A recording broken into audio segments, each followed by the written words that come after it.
अस्सलाम वालेकुम। आज का हमारा टॉपिक कंडीशंस इन लूप्स है। स्टार्ट करते हैं। Conditions with loops. इससे पहले टॉपिक में हम कंडीशंस के बारे में पढ़ चुके हैं। हम कैसे इफ़, एलिफ और एल्स को यूज़ करते हुए अपने प्रोग्राम में मल्टीपल कंडीशंस को इस्तेमाल कर सकते हैं। लूप्स को हम इस्तेमाल कर चुके हैं पहले, जिसमें हम अपने कोड को मल्टीपल टाइम रिपीट कर रहे थे। इस टॉपिक में हम देखेंगे कि हम कंडीशंस और लूप्स को एक साथ कैसे इस्तेमाल कर सकते हैं। सबसे पहला हमारे पास जो प्रोग्राम गिवन है इसमें इसमें हम फॉर लूप को इस्तेमाल कर रहे हैं और हमारे पास एक वेरिएबल है। बेसिकली जैसे हम for I in range use करते थे, उस आई की जगह पे हम किसी और वेरिएबल का भी इस्तेमाल कर सकते हैं और यहाँ पे हम प्राइस का इस्तेमाल कर रहे हैं। 5 टाइम्स ये कोड रिपीट होगा और इस फॉर लूप के अंदर हमने एक कंडीशन का इस्तेमाल किया है। हमें पता है जब भी हम इफ़ और एल्स यूज़ करते हैं तो अगर इफ़ वाली कंडीशन ठीक होगी तो इफ़ का कोड चलेगा, अगर इफ़ वाली कंडीशन ठीक नहीं होगी तो एल्स का कोड चलने वाला है। सबसे पहले हमें ये भी पता है कि अगर हमने फॉर लूप के साथ जो वेरिएबल यूज़ किया है ये काउंट करने के लिए यूज़ होता है कि अब हमारी कौन सी काउंट वाली लूप चल रही है। फॉर एग्जांपल अगर हमारे पास फॉर लूप की रेंज 5 है, 5 टाइम्स रिपीट करना है, सो हम 0 से स्टार्ट करेंगे और 4 तक जाएंगे। इसमें हम इनिशियल पॉइंट भी दे सकते हैं कि हम अपनी फॉर लूप को कहाँ से स्टार्ट करना चाह रहे हैं, लेकिन अगर हमने इससे कोई इनिशियल पॉइंट नहीं दिया है तो बाय डिफ़ॉल्ट ये 0 से स्टार्ट होती है। तो अगर हमने इसको कहा है कि 5 टाइम्स रिपीट करना है तो ये 0 से स्टार्ट होगा और 4 टाइम्स जाएगा, इंक्लूडिंग 0 टोटल 5 टाइम्स रिपीट करेगा हमारे कोड को। फर्स्ट टाइम जब कोड रन होगा तो प्राइस की वैल्यू 0 होगी, क्योंकि फर्स्ट टाइम लूप चल रही है तो इट इज़ 0। तो वो कंडीशन चेक करेगा, if 0 is less than 5 then you can print this message. Okay, अब ये मैसेज क्या है? आई कैन पे तो एक स्ट्रिंग है जो कि एज इट इज़ आ जाएगा हमारे पास। उसके बाद एक वेरिएबल है प्राइस, और फर्स्ट टाइम लूप चल रही है तो प्राइस की वैल्यू 0 है। सो आई कैन पे $0। ठीक है, एल्स का कोड नहीं चलेगा क्योंकि हमारे पास इफ़ की कंडीशन सही थी, तो हमारा इफ़ वाला कोड चलेगा। नेक्स्ट टाइम जब कोड रन होगा तो प्राइस की वैल्यू 1 हो जाएगी और 1 इज़ आल्सो लेस देन 5। तो हमारी दोबारा से ये कंडीशन ठीक होगी तो हमारा ये वाला कोड दोबारा से चलेगा, आई कैन पे $1। सो बिल्कुल ऐसे ही हमारा कोड सेकंड प्राइस पे भी चलेगा जब प्राइस 2 होगी, और थर्ड पे भी चलेगा और फोर्थ पे भी चलेगा, because fourth is also less than 5। तो 5 बार जब कोड रिपीट होगा तो हमारे पास यही same message with different price from 0 till 4 देखने को मिलेगा। इसको रन करते हैं। 0 टिल 4 हम इसको रिपीट कर रहे हैं। तो अगर हम इस कंडीशन को चेंज करते हैं तो इसमें कुछ चेंज आ सकता है, अदरवाइज़ हम इस कोड को 4 तक रन कर रहे हैं, प्राइस की वैल्यू 0 से 4 तक रहेगी। तो इस कंडीशन के अकॉर्डिंग पांचों बार यही कंडीशन ठीक होगी तो ये वाला कोड चलेगा। नेक्स्ट हमारे पास एक एमसीक्यूज है, which of the following condition for line 2 would lead this program outputting no deal exactly once. एक बार हमारे पास नो डील लिखा हुआ है, मीन्स कि एक बार एल्स की कमांड चले। तो क्योंकि हम सिर्फ लाइन नंबर 2 में चेंज कर सकते हैं, हमने इस कंडीशन को चेंज करना है, तो हम इसको कुछ ऐसा चेंज करेंगे कि सिर्फ एक बार नो डील लिखा हुआ है। तो हमारी जो लूप है वो 0 से लेके 4 तक चल रही है, तो हम इसको अगर 4 कर देंगे तो जो लास्ट लूप है दैट इज़ 4। तो इफ़ 4 इज़ लेस देन 4 तो ये कंडीशन ठीक नहीं होगी। अगर तो इक्वल टू का साइन होता है यहाँ पे तो हम कह सकते थे कि ये कंडीशन ठीक है, लेकिन अब क्योंकि 4 इज़ नॉट लेस देन 4 तो ये वाला नहीं चलेगा, हमारे पास नो डील एक बार प्रिंट हो जाएगा। लेट्स सी कि क्या ऐसा ही है। यस, हमें एक बार नो डील देखने को मिल रहा है। So we can go with which option? If price is less than 4। Continue. Next हमारे पास एक न्यू प्रोग्राम है, उसमें हमने एक वेरिएबल क्रिएट किया है विद नेम वॉलेट, एंड उसकी वैल्यू 25 है।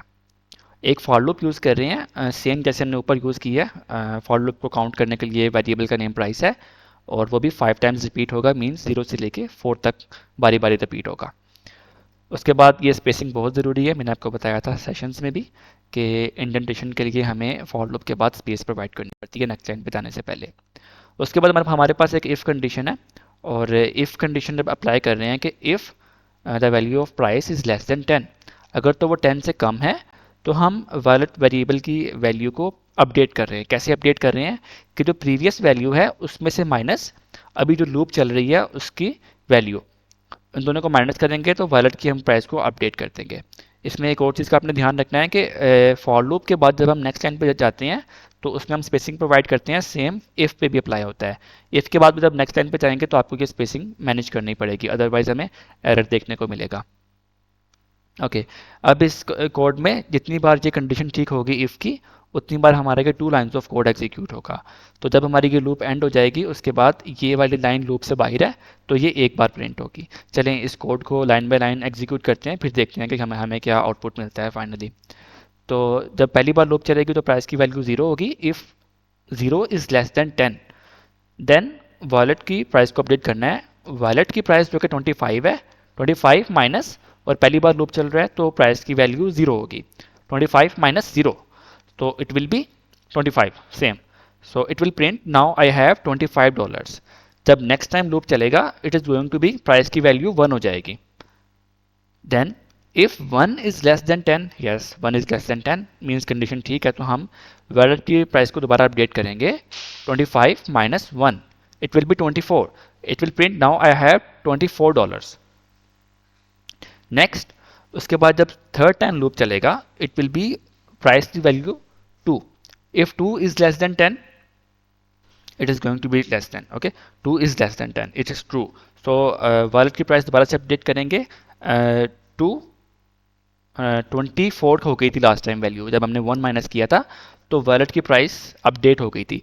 तो अब 25 को हम रिमूव कर चुके हैं, जो लास्ट प्राइस है वही यूज़ होती है। तो 24 में से आप 2 माइनस करेंगे, इट विल बी 22। जब भी हम किसी वेरिएबल की वैल्यू को अपडेट कर देते हैं तो प्रीवियस वाली हम यूज़ नहीं करते हैं। अगर मैं यहाँ पे वॉलेट की प्राइस को 24 कर दूंगा और मैं प्रिंट करूँगा वॉलेट को, तो ये मुझे 24 प्रोवाइड करेगा।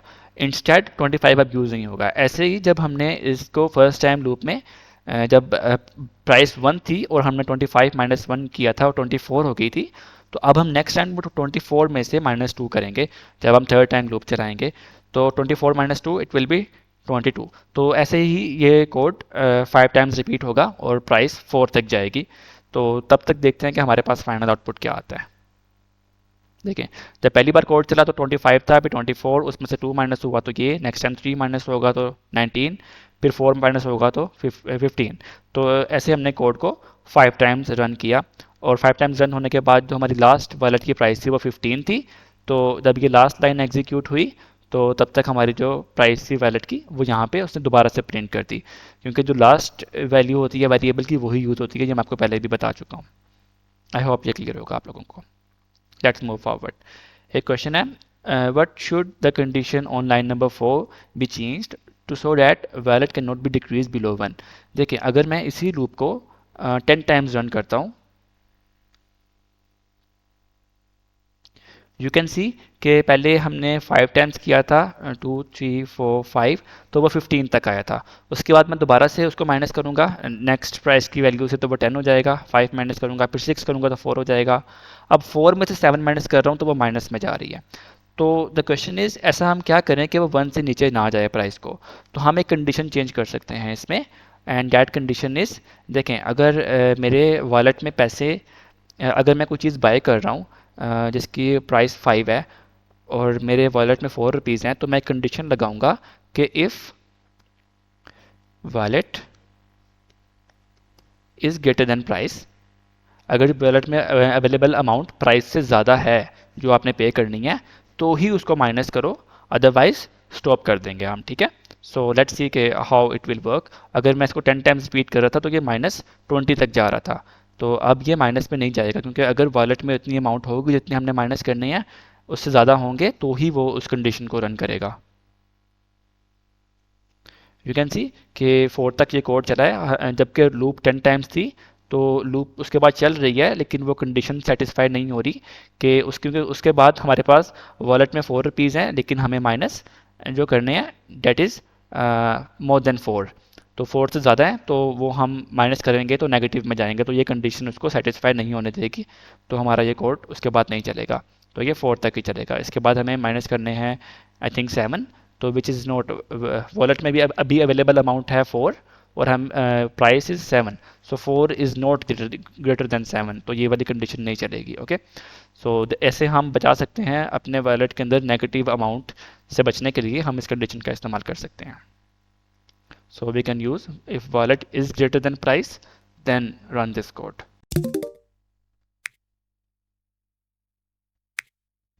ओके, नेक्स्ट हमारे पास वही प्रोग्राम है, उसको थोड़ा सा एक्सपेंड किया गया है। हमारे पास जो वॉलेट की प्राइस है डेट इज़ 8, और उसके बाद सेम 10 टाइम्स लूप रिपीट की गई है। अगर तो वॉलेट की प्राइस वॉलेट में अवेलेबल अमाउंट प्राइस से ज़्यादा है तो माइनस करके इसकी प्राइस को अपडेट कर दें और उसे प्रिंट कर दें जो भी आपने अपडेट किया है। अगर ऐसा नहीं है, वॉलेट में इतनी अमाउंट नहीं है जितनी आपने करनी है, तो आप एल्स में चले जाएं, और एल्स में देखें ऊपर एल्स नहीं था, और हमें पता है कि अगर इफ़ वाली कंडीशन गलत हो तो एल्स वाला कोड चलता है, ऊपर इफ़ वाला कोड चलेगा या कुछ भी नहीं चलेगा। तो नीचे हमारे पास एल्स है, अगर इफ़ वाला कोड नहीं चलेगा, ये कंडीशन ठीक नहीं होगी, तो वो फ़ौरन से एल्स में आएगा, एल्स में ये प्रिंट करेगा, और उसके बाद हमारे पास ब्रेक कमांड है। ब्रेक कमांड का मतलब होता है कि लूप अगर ब्रेक तक पहुंच चुकी है, यहाँ तक पहुंच चुकी है एल्स में, तो उसके बाद लूप को स्टॉप कर दो। इवन अगर मुझे अपने कोड को रिपीट करना था 100 टाइम्स, अभी लूप सिर्फ 5 टाइम्स रन हुई है, तो अगर 5 टाइम्स के बाद ब्रेक तक पहुंच गई है तो हम 100 टाइम्स रिपीट नहीं करेंगे, वो 5 पे ही स्टॉप कर देंगे। ब्रेक का काम है कि अभी लूप जितनी बार भी रन हुई है हमारे प्रोग्राम में, जब भी ब्रेक आएगा तो वो उसको स्टॉप कर देगा उस प्रोग्राम को। ठीक है, तो हम ब्रेक का इस्तेमाल क्यों करते हैं, इसके कुछ एग्जांपल्स अभी और देखते हैं हम। फॉर एग्जांपल, अगर मेरे पास एक कोई भी स्टूडेंट है अली, उनको मैंने कहा है कि आपने टेबल 1 से बुक्स उठा के टेबल 2 पे रखनी है, और उनको मैंने एज लूप बोला है कि आपने ये काम 100 टाइम्स करना है। जैसे हम लूप बोलते हैं, लूप को कहते हैं कि आपने ये कोड 100 टाइम्स रिपीट करना है। जैसे मैं यहाँ कह रहा हूँ कि आपने 10 टाइम्स ये कोड रिपीट करना है। तो सेम अगर मेरे पास कोई स्टूडेंट है, उनको मैं कह रहा हूँ कि आपने 100 टाइम्स टेबल 1 से बुक उठानी है, टेबल 2 पे रखनी है। तो पहली बार जब अली जाएंगे तो सपोज़ उस टेबल पे बुक्स अवेलेबल ही 5 हैं, तो टेबल 1 पे जाएंगे, एक बुक उठाएंगे, वो टेबल 2 पे रख देंगे। फिर दोबारा जाएंगे, सेकंड टाइम्स सेकंड बुक उठाएंगे और टेबल 2 पे रख देंगे, फिर थर्ड, फिर फोर्थ, फिर फिफ्थ। जब वो 6 टाइम जाएंगे तो टेबल पे बुक नहीं होगी, तो वो फिर भी सपोज करते हुए कि बुक शायद नेक्स्ट टाइम हो, तो वो नेक्स्ट टाइम दोबारा जाएंगे, फिर दोबारा जाएंगे 100 टाइम्स। इस चीज़ से बचने के लिए कि जब बुक्स ख़त्म हो चुकी हैं तो हम वहाँ पे एक कंडीशन अप्लाई कर सकते हैं कि अगर तो बुक ख़त्म हो गई है तो आपको उसके बाद जाने की ज़रूरत नहीं है। इवन अगर कहा गया है कि आपने 100 टाइम्स जाना है, फिर भी अगर बुक्स ख़त्म हो गई हैं then you can stop, there is no need. तो इसी तरह हम प्रोग्राम में भी ऐसा ही करते हैं। बेशक लूप को 10 टाइम रिपीट करना था, लेकिन अगर वॉलेट में अवेलेबल अमाउंट कम है जो हम माइनस कर रहे हैं, और ये कंडीशन नहीं चल पा रही इफ़ की, और आप एल्स में चले गए हैं, तो आप स्टॉप कर दें। लूप बेशक कितनी बार मर्जी है, आपको दोबारा इस लूप को रन करने की ज़रूरत नहीं है। अगर मैं यहाँ पे ब्रेक को यूज़ ना करूँ और ये लाइन मल्टीपल टाइम्स प्रिंट होती रहेगी, जो कि वेस्ट ऑफ टाइम है और इसकी हमें ज़रूरत नहीं है। ओके, एक बार जब हमें हमें पता चल चुका है कि हमारे पास इतनी अवेलेबल अमाउंट नहीं है, तो दोबारा उस कोड को रन करने का कोई लॉजिक नहीं बनता है। तो हम ब्रेक की कमांड यूज़ करते हैं, क्यों? ताकि जब जितनी बार हम लूप ज़्यादा रन होगी, वो हमारे कंप्यूटर में ज़्यादा मेमोरी स्पेस लेती है, और सेम उस कोड को चलने में टाइम भी उतना ज़्यादा लगता है। तो अपने कोड को ज़्यादा एफिशिएंट बनाने के लिए हम ब्रेक का इस्तेमाल करते हैं, तब हमें पता हो कि इस कंडीशन के बाद हमें अपनी लूप को रिपीट करने की ज़रूरत नहीं है। ओके, तो अगर हम इस कोड को रन करते हैं,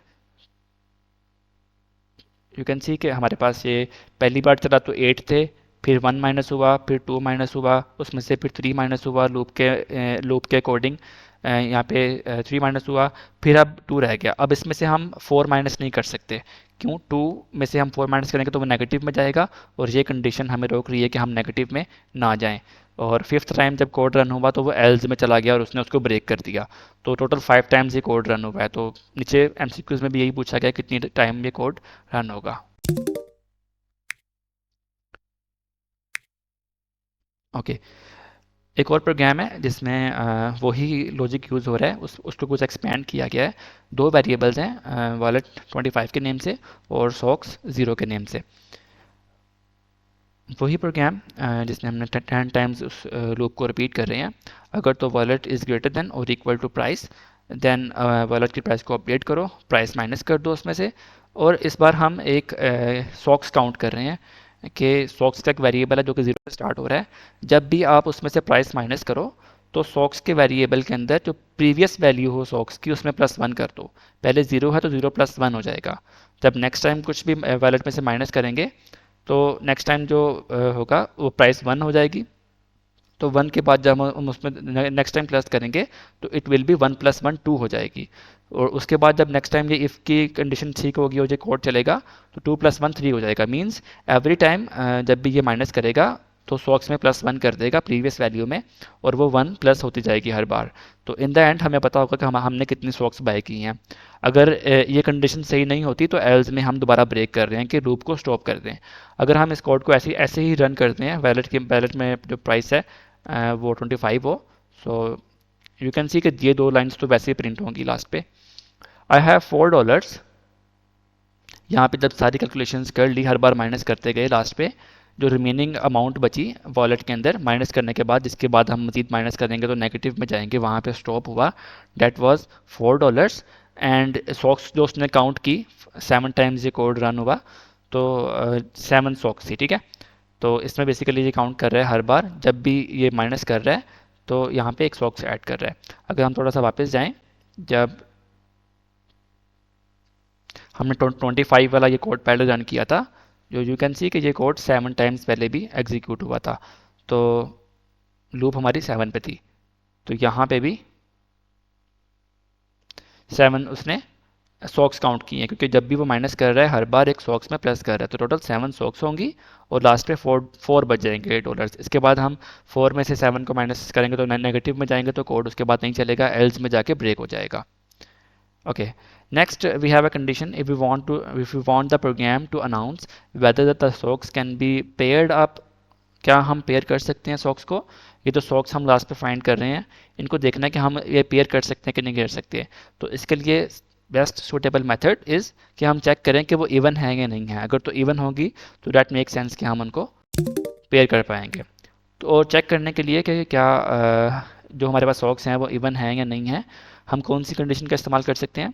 ये हम यूज़ करते हैं डिवाइड करने के लिए। ये डिवाइड करने के लिए राउंड डाउन करता है साथ में होल नंबर पे, और ये रिमाइंडर फाइंड करने के लिए। तो अगर हम डिवाइड करेंगे और रिमाइंडर 0 आएगा तो वी कैन, अगर हम किसी भी अमाउंट को 2 पर डिवाइड करें और रिमाइंडर 0 हो, दैट मेक सेंस कि वो नंबर इवन है।